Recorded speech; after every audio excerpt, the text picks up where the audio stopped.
Y ahora sí, vamos a estar compartiendo lo que es la palabra del Señor. Déjame orar por un momento, necesito hacerlo. Y expresarte a ti, Señor, que ya yo me siento cubierto por la oración de tu siervo, Dios del cielo. Pero yo necesito expresarte en mi propio corazón que esta palabra que ahora voy a compartir, sencilla, muy sencilla, yo no voy a decir posiblemente nada nuevo, pero que tú la uses como un instrumento útil en tus manos para mover el corazón, el mío el primero. Porque aquí de lo que se trata es de honrar tu nombre, Señor. De lo que se trata es de servirte a ti, de ser instrumentos útiles en tus manos. En muchos aspectos, en muchos sentidos, en la edificación de la iglesia, pero también en el alcance o en la actividad para alcanzar a aquellos que están muertos en sus pecados y delitos, Señor. Son tantos, son la mayoría. Y ahí entran familiares, conocidos, vecinos, compañeros de trabajo. Señor, queremos ser parte de ese trabajo que tú nos has encomendado, para que el día que nos presentemos delante tuya podamos mirarte cara a cara, con la seguridad de que aunque nada de lo que hayamos podido gestionar aquí abajo lo hayamos podido hacer de manera perfecta, pero sí queremos sudar la camiseta, Señor, para glorificar tu nombre en ese sentido. En el nombre de Jesús, amén. Amén. El evangelista Juan cierra su evangelio diciendo que Jesús hizo cosas que se escribieran todas, no cabría el libro, no, él exagera, posiblemente Juan era andaluz. Si se escribieran todos los libros con todas las cosas que Jesús hizo, realmente no cabrían en la tierra. Y eso es una exageración, eso es una hipérbole, ¿vale? Ahora, todo lo que Jesús hizo, todo lo que Él hizo en el desarrollo de su ministerio, todo fue importante, pero es de una relevancia especial cómo Él inició su ministerio y cómo Él concluyó su ministerio.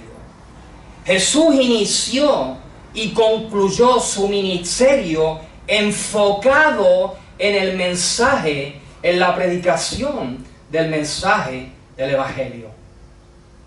Y eso te lo leo ya. En Marcos capítulo 1, no te digo el pasaje, simplemente tú me oyes, dice la palabra del Señor, pero fíjate, en Marcos capítulo 1, Él está iniciando el contexto del Evangelio, su ministerio, y dice la palabra que Juan fue encarcelado, Jesús vino a Galilea predicando el Evangelio del reino de Dios. ¿Te das cuenta cómo Él inicia? Predicando el Evangelio del reino de Dios.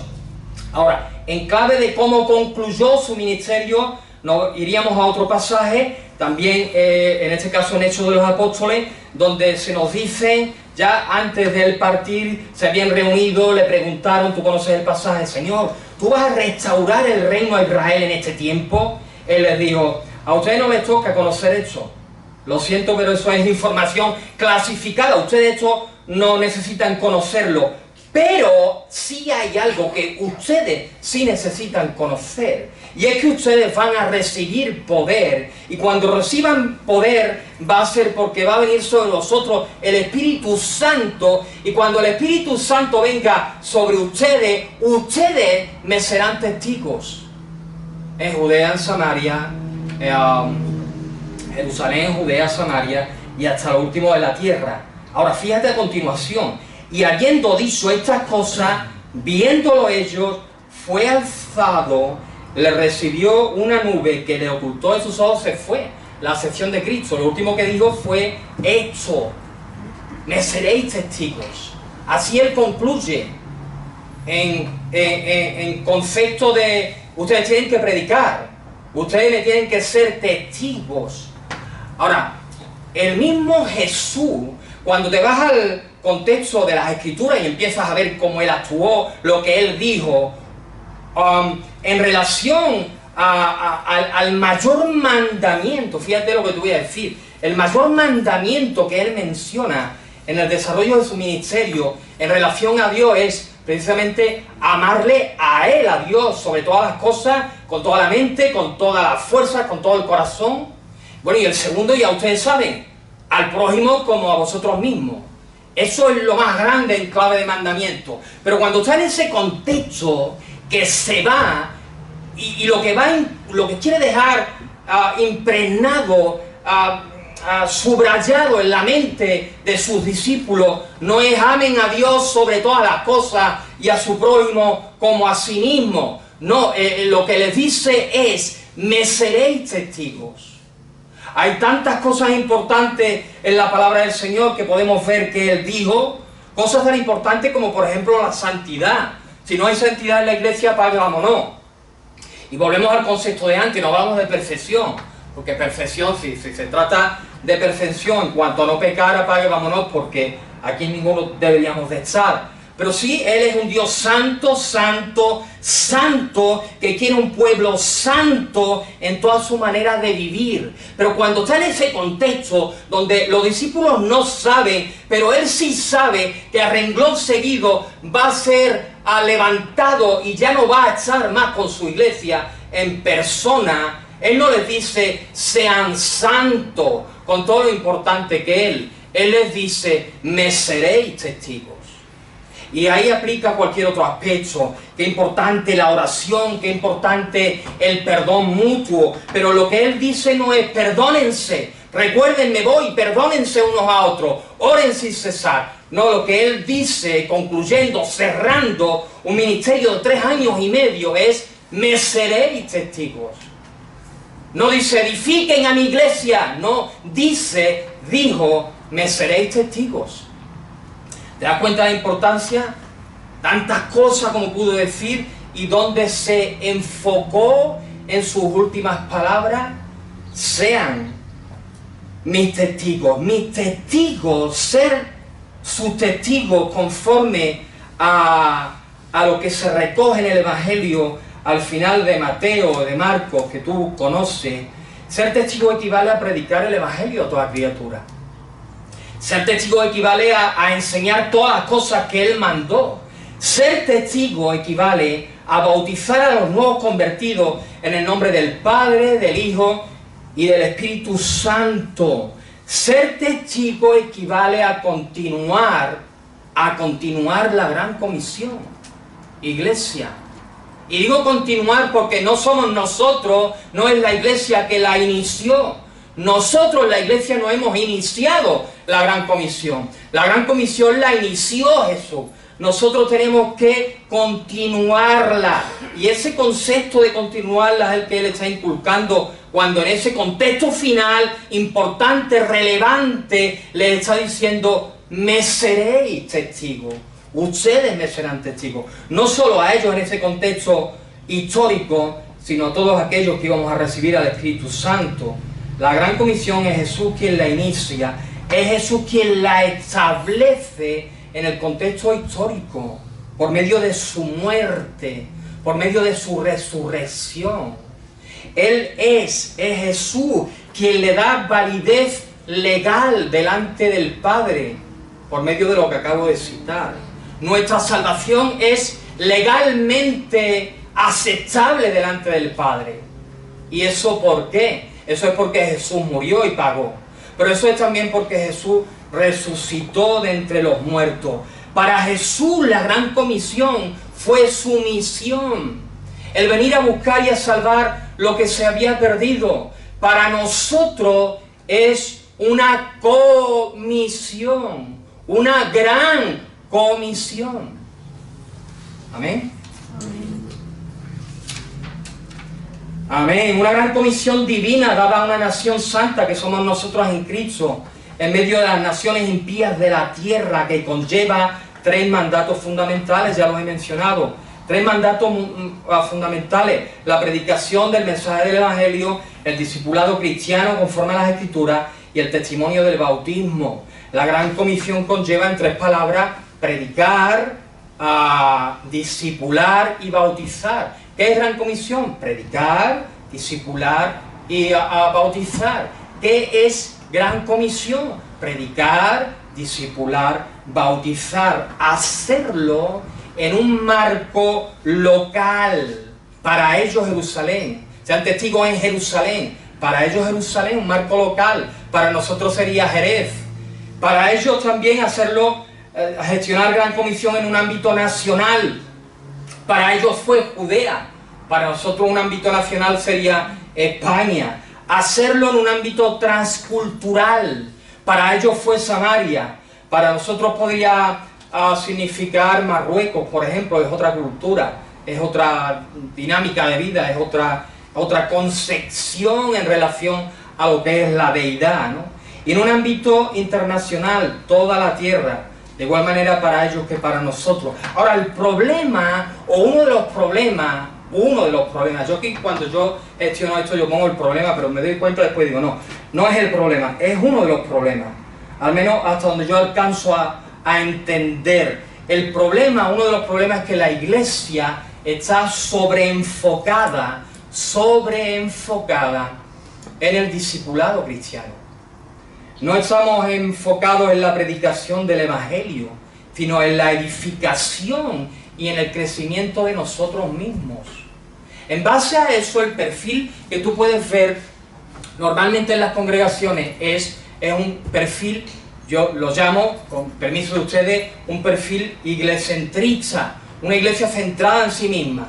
Y en base a eso tenemos, en la dinámica normal de la vida de las congregaciones, tenemos reuniones de todo tipo. Tenemos reuniones de hombres, tenemos reuniones de mujeres, tenemos reuniones de niños, de ancianos, de jóvenes, depende de la iglesia, ¿no? Tenemos ágape, tenemos seminarios, tenemos retiros, tenemos vigilia, tenemos congresos, tenemos conferencias, tenemos culto, y todo eso está muy bien.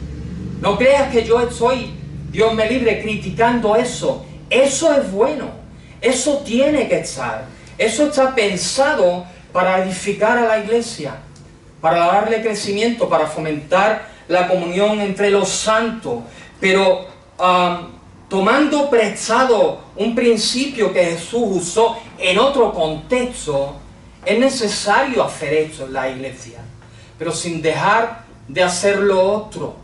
Y lo otro es predicar el Evangelio. Lo otro es tener una mirada no interna, sino externa, que tiene que ver con el que está fuera. Todo es importante, tenemos que hacer eso, pero sin dejar de hacer lo otro. ¿Por qué? Porque no hay discípulos a los que discipular sin conversión. Y no hay conversión sin la predicación del Evangelio. Si no hay predicación del Evangelio, no hay discípulos nuevos que van a ser añadidos a la iglesia y a los que hay que meter en esa dinámica de enseñarles todas las cosas que Jesús dejó escritas y en su propio ejemplo para poder seguir. Yo encontré en la preparación de este mensaje una ilustración bíblica que eso precisamente ilustra esto que estoy diciendo, ¿no? En Hechos de los Apóstoles, capítulo 6, se dice, en la versión del 60, crecía la palabra del Señor y el número de los discípulos se multiplicaba grandemente en Jerusalén.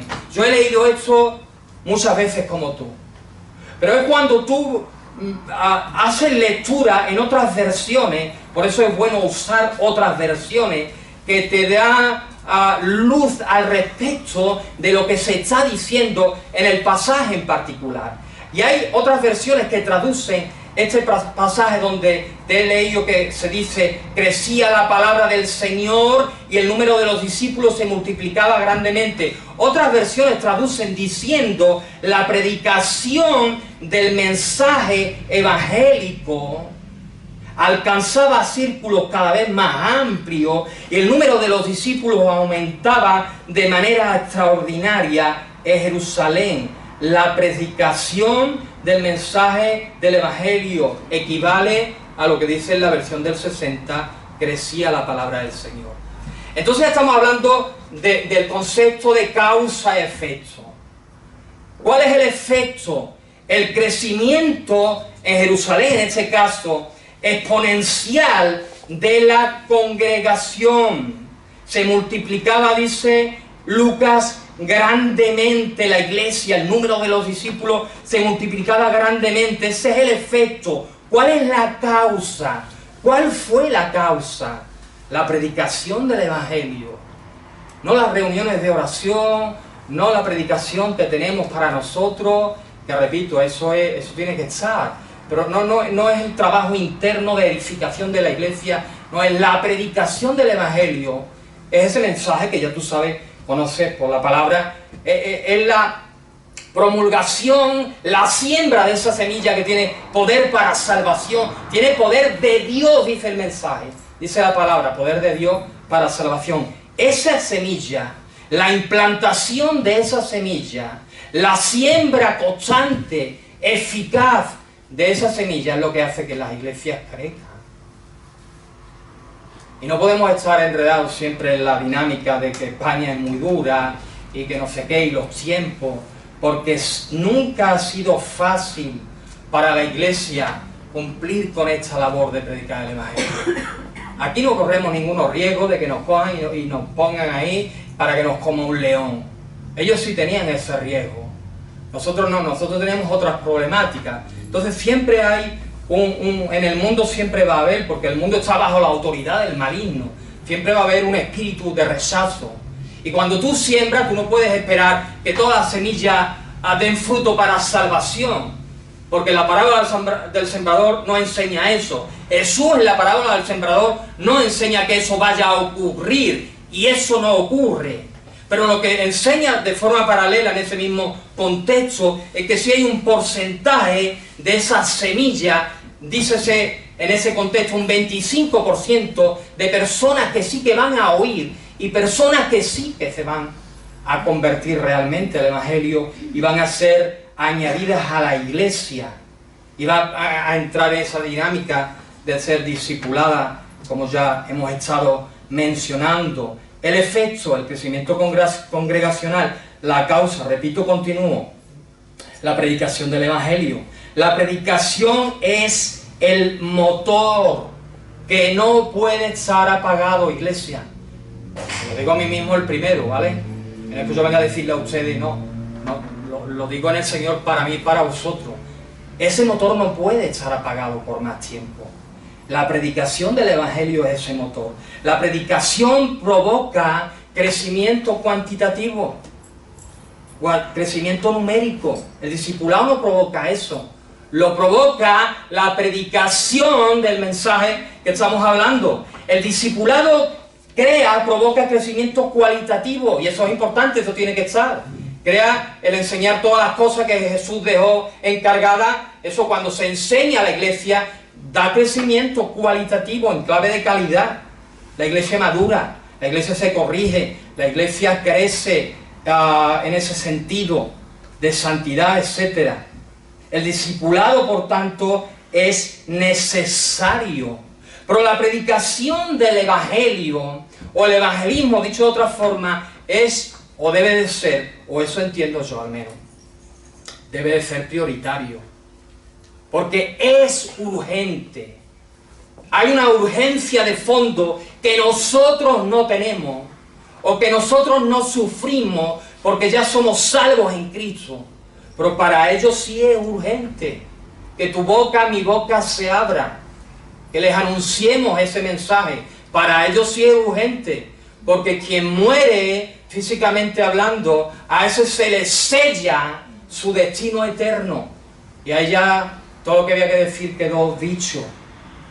Ser testigo de Jesucristo, y esta es la dinámica en la que entro ya a concluir, gracias a Dios. Ser testigo de Jesucristo requiere, esto es importante, óyeme esto, ser testigo de Jesucristo requiere entrenamiento. Requiere entrenamiento. Ganar almas, enseña la palabra del Señor, requiere sabiduría. El que gana almas es sabio, dice el proverbio. Entonces, ganar almas es fácil. Yo diría que no. ¿Se puede? Por supuesto que se puede.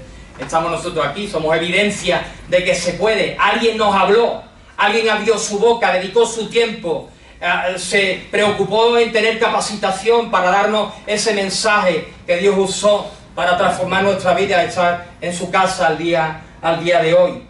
Esa acción de ganar almas, esa acción de formar parte de la Gran Comisión en tanto en cuanto hablamos de la predicación específicamente del Evangelio. Eso requiere entrenamiento. Y yo termino fundamentándote eso bíblicamente, porque me interesa que esto también quede claro en tu corazón, en el nombre del Señor en esta mañana, porque estoy predicando en su nombre. No es mi mensaje, es su mensaje. Como cuando se suba a este lugar Ángel, o Ramón, o cualquier otro. El que se suba aquí predica, habla en el nombre del Señor. Por eso no es tan importante el mensajero, que te puede gustar más, te puede gustar menos, puede ser más dinámico, puede ser más tranquilo, pero al final es, ¿qué es lo que tú me estás diciendo a mí? ¿Qué es lo que en base a lo que tú a mí me estás diciendo yo tengo que hacer? ¿Qué me tengo que ir rumiando cuando salga por esa puerta? ¿Qué cambios en mi vida yo tengo que implementar para empezar a hacer lo que quizás en esta mañana o cualquier otra tú me has dicho que debo de hacer y no estoy haciendo? Hay un pasaje muy conocido, te voy a estar leyendo. Lo último que te he dicho es que se requiere sabiduría, se requiere capacitación para ser testigo de Jesucristo. Y esto tú lo puedes ver muy claramente en este pasaje tan conocido, en capítulo 4 de Mateo, ahí si lo quieres buscar bien, y si no yo te leo, ¿no? Pero es un pasaje muy conocido, donde dice la palabra del Señor, que Jesús andando Jesús junto al mar de Galilea, vio a dos hermanos, Simón llamado Pedro, a Andrés su hermano, que echaban la red en el mar porque eran pescadores, y cuando él los vio les dijo: venid en pos de mí, yo os haré pescadores de hombres. Ahora es interesante la reacción de ellos, ojalá fuera la nuestra, ¿no? Ellos entonces, dejando al instante las redes, eso me llama mucho la atención, dejando al instante las redes, les siguieron. Ahora Jesús pasa a otro lugar, ve a otros dos hermanos, a Jacobo hijo de Zebedeo y a Juan su hermano, en la barca de igual manera con Zebedeo su padre, remendando las redes. De igual manera los llama, y ellos de igual manera, dejando al instante las redes, en este caso, dejando al instante la barca y dejando a su padre, de igual manera le siguieron. ¿Qué encuentras en este lugar? Encuentras un llamado de parte del Señor. El llamado es: venid en pos de mí. Ahora tú encuentras también un llamado para una capacitación con propósito. Venid en pos de mí porque yo les voy a hacer a ustedes pescadores de hombres. Y evidentemente una encomendación posterior, implícita, cuando ya son esos pescadores de hombres. Y es que ustedes tienen que ir ahora, que ya son pescadores de hombres, ya yo les he hecho pescadores de hombres, ahora ustedes tienen que ir a pescar hombres, ¿no? Gran comisión. A todo hombre y a todo lugar, en todo lugar, porque todos necesitan de eso. Ahora, lo interesante, como algunos dicen a la hora de expresar eso, lo interesante a hacer notar, además de lo que ya he dicho en este lugar, es de ahí de la importancia del estudio, ¿no? Porque tú puedes leer esto y Dios te habla y solo en la simple lectura ya tú estás aprendiendo, ya tú puedes reflexionar y el Espíritu Santo te dice mil cosas, ¿no? Pero cuando te metes más a fondo y tú ves en el contexto de las palabras originales que él usó y en el que quedó recogido esas palabras, cualquier otra en el contexto del Nuevo Testamento, cuando él dice yo os haré, la palabra griega que ahí se usa es la palabra poieo, y poieo significa, me da miedo del término porque tiene 30 y tantas acepciones, pero aquellas que guardan relación con el contexto, tú sabes, las acepciones las tienes que entender a la luz del contexto donde se están empleando. El término aquí, cuando él está diciendo yo os haré, significa producir, significa encaminar, significa convertir, significa preparar, practicar, trabajar. Así que cuando él les está diciendo a estos pescadores ahí en Jerusalén, vengan conmigo, yo os haré, le está diciendo, vengan conmigo, yo voy a producir en ustedes, yo a ustedes les voy a encaminar, yo a ustedes les voy a convertir, yo a ustedes les voy a preparar, yo a ustedes les voy a meter en una práctica, en un trabajo, donde al final de la jornada, cuando termine esa capacitación por el espacio, ya sabemos por la escritura, 3 años y algo, ustedes van a ser, entonces yo les voy a formar, ustedes van a ser pescadores de hombres. Y eso es el que Jesús llamó a los apóstoles y los metió en una capacitación teórica práctica. Usó con ellos el mejor formato didáctico, teoría y práctica. No solo yo les voy a decir, no, ustedes van a estar conmigo, que soy el pescador de hombres por excelencia, y ustedes van a ver cómo se hace, cómo se pesca. Van a escuchar, pero ustedes también van a ver. De igual manera, hermano, hermana, iglesia, nosotros estamos llamados, entiendo yo, si no es así que alguien me lo explique, llamados a acercarnos a Jesús, que para nosotros sería acercarnos a la palabra, porque Él, entre comillas, no está, ¿no? Pero curiosamente, Él es el verbo, Él es la palabra, Él es el logos, y la palabra que es Él, que Él ha dejado escrita, en este caso, sobre todo en el Nuevo Testamento, en este sentido, el acercarnos a esa palabra para realmente ahí ser capacitados por Él, para poder ser realmente hombres y mujeres que saben pescar, que saben hacer lo que Jesús, no entro ahí porque si entro ahí entonces estoy media hora más, pero me gusta tanto ese encuentro de Jesús con la samaritana, donde si Jesús no le dice nada a esa mujer, coge su agua y se marcha, y ahí no hay nada que escribir, el capítulo 4 de Juan no existiría, pero Jesús, a contracorriente de muchos conceptos de la época, provoca la conversación, y le dice, dame de beber, y entra en una conversación natural con ella, en el contexto de un día natural de la vida cotidiana, y esa conversación natural de dame de beber que tengo sed, que estoy cansado, la gira, le da un giro de lo natural a lo espiritual y la atrae hacia su propia persona. Yo soy el Mesías. Nosotros esperamos, sí, soy yo.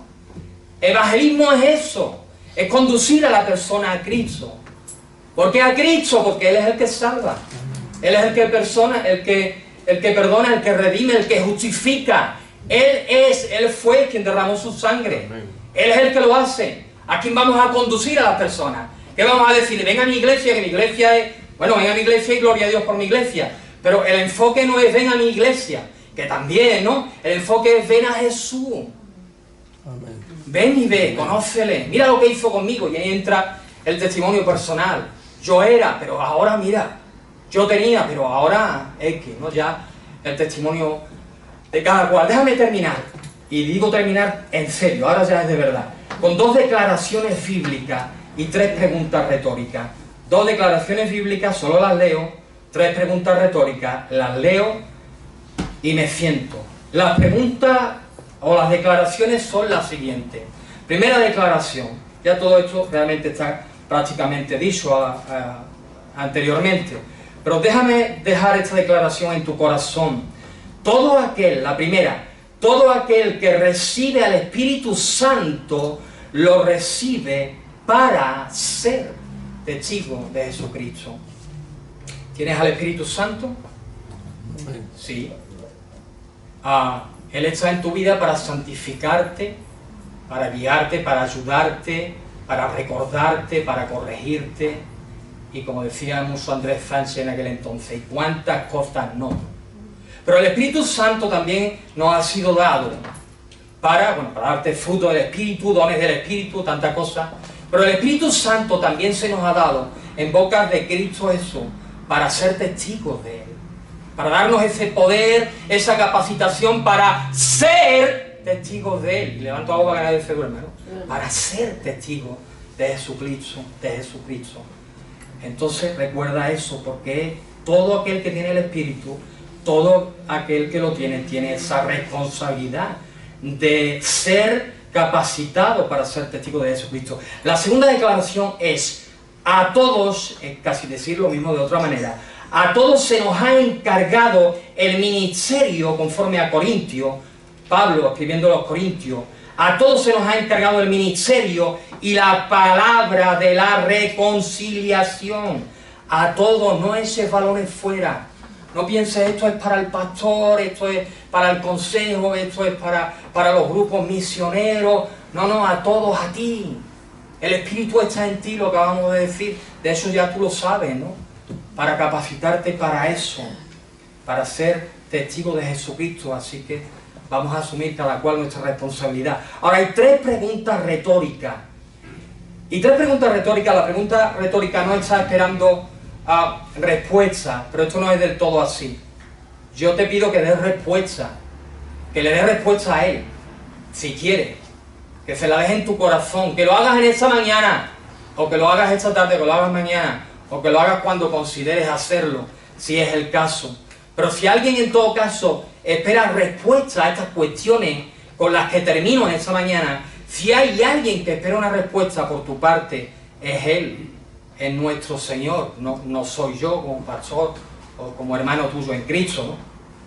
La primera pregunta retórica sería la siguiente: ¿estarías dispuesto, hermano o hermana, a dejar tus redes, tu barca y a tu familia para ser partícipe activo en la gran comisión?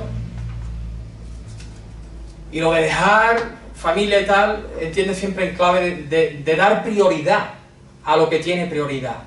A no solo leer en Mateo 6:33 que busquemos o que tenemos que buscar el reino primeramente, sino que realmente en la experiencia de cada día yo esté estableciendo esas prioridades. Familia es importante, trabajo es importante, hay tantas cosas importantes, pero nada tan importante como tu reino, como mi rey y como su reino al cual yo pertenezco. ¿Tú estarías dispuesto a eso? ¿Ve esa disposición Dios en tu corazón? Ese que está en este lugar, en esta hora, viendo eso, tu corazón y el mío. Porque yo te digo, yo te hablo en su nombre, yo no sé qué piensa, yo no sé qué siente, no sé cuál es tu experiencia, no sé si lo que estás deseando es que termine para pasar a la comunión, para sentarte a comer y a contar experiencias con el resto de hermanos. Pero cuando tú, entiéndeme, sabes que Él está en este lugar y que Él está viendo si tienes esa disposición o no. La segunda en este caso, pregunta retórica sería: hermano o hermana, ¿cómo crees que oirán si no hay quien les predique? Tú sabes de la importancia, sabemos todos realmente de la importancia de esto, pero en palabras del apóstol Pablo, palabras inspiradas del apóstol Pablo, que al final es un instrumento, es palabra de Dios que usó al hermano en palabra de Dios por medio del apóstol Pablo, ¿cómo oirán si no hay quien les predique? ¿Cómo crees tú que lo harán si tú no les predicas? ¿Cómo lo harán si no les predicas tú, si no les predico yo? Y la reflexión final, la pregunta retórica final es la siguiente, ¿no? ¿Seguiremos enfocados en relación a esta iglesia ahora sí? ¿Seguiremos enfocados si es el caso? Yo no lo sé, yo no sé esto, ustedes sabrán, es vuestra iglesia, es vuestra comunidad, ¿no? ¿Seguiremos, si es el caso, enfocados o sobreenfocados en un crecimiento solamente cualitativo, buscando la edificación solo de la iglesia, o encenderemos el motor evangelístico para provocar entre todos, con la ayuda del Espíritu Santo, evidentemente, un crecimiento cualitativo? Ahí yo dejo esa palabra en tu corazón y no me voy sin volver a orar, porque entiendo que esto realmente es importante. Padre en Cristo, en esta hora, yo te pido que tú, por tu Espíritu Santo en este lugar, sigas glorificando el nombre de Cristo Jesús. Bendiga a todos aquellos que están en este lugar, que tienen temor santo en sus corazones, Señor. Ahora yo quiero ser honesto contigo en esta mañana, Señor. Yo sé por experiencia propia que no es fácil ser testigo de Jesucristo.